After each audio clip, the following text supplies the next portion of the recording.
সাভারের bypass road ধরে সামান্য ভেতরে গেলেই একটা সরু গলি।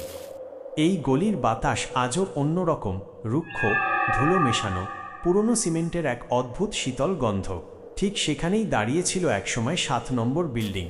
এখন শুধু ভাঙা পিলারের কঙ্কাল, মরিচা ধরা লোহার কাঠামো আর এক গভীর কান্নার মতো নীরবতা। মানুষ তাকে রানা প্লাজা বলে চেনে, কিন্তু স্থানীয়দের কাছে নামটা আজও এক অভিশাপ। তারা নামটা মুখে আনে না, বলে ওই জায়গা, ওই দিকটা, ওই অভিশাপ। যেন নাম উচ্চারণ করলেই মাটির নিচের কোনো পুরনো পাপ আবার জেগে উঠবে। আমি একজন লেখক। আমি ভূত দেখতে যাই না, আমি দেখতে যাই সত্য।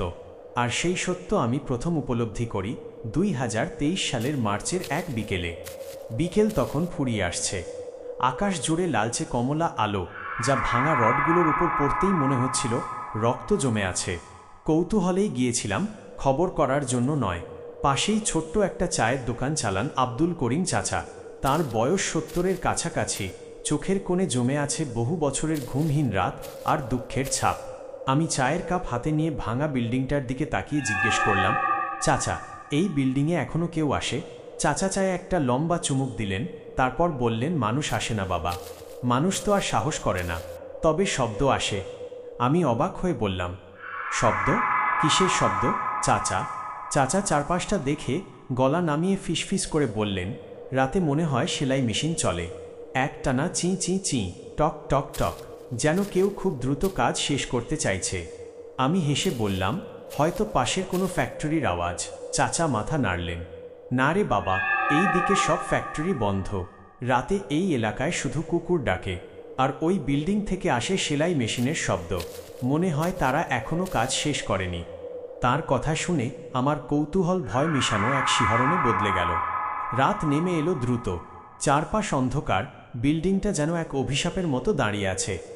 আমি পকেটে ক্যামেরা আর টর্চ নিয়ে ভেতরে ঢুকলাম। ভেতরের বাতাসটা অদ্ভুত ঠান্ডা। মনে হলো এই জায়গায় রোদ্দুর, বাতাস, উষ্ণতা সব নিষিদ্ধ। ভাঙা সিঁড়ি বেয়ে উপরে উঠছি। প্রতিটি ধাপে মনে হচ্ছে নিচের মাটি কেঁপে উঠবে। ছেঁড়া তারের জাল, পুরনো সিমেন্টের ওপর জমে থাকা থ্রেডের গুচ্ছ। মেঝেতে পড়ে আছে নীল পাড়ের কাদামাখা এক টুকরো শাড়ি। কেউ তুলেও নেয়নি, হয়তো তোলার মতো কেউ বেঁচেও নেই। আমি টর্চ জ্বালালাম। আলো পড়তেই দেখলাম দেয়ালের এক পাশে কারো হাতের ছাপ। সাদা ধুলোয় জমে থাকা যেন শেষ মুহূর্তে কেউ বাঁচতে চেয়ে দেওয়া ৫টা আঙুলের স্পষ্ট ছায়া। কিন্তু সবচেয়ে ভয়ঙ্কর ব্যাপারটা তখনও বাকি ছিল। আমি যখন তৃতীয় তলায় ঢুকলাম, মনে হলো কেউ যেন কথা বলছে, ফিসফিস করে, কিন্তু মেশিনের শব্দের মতো টানটান ধ্বনি, চিঁ চিঁ চিঁ, টক টক টক। আমি দাঁড়িয়ে পড়লাম। বাতাস থেমে গেল। তারপর হঠাৎ কানে এল একটা গলা, খুব ক্ষীণ, খুব চাপা, তুমি রিপোর্ট করতে এসেছো?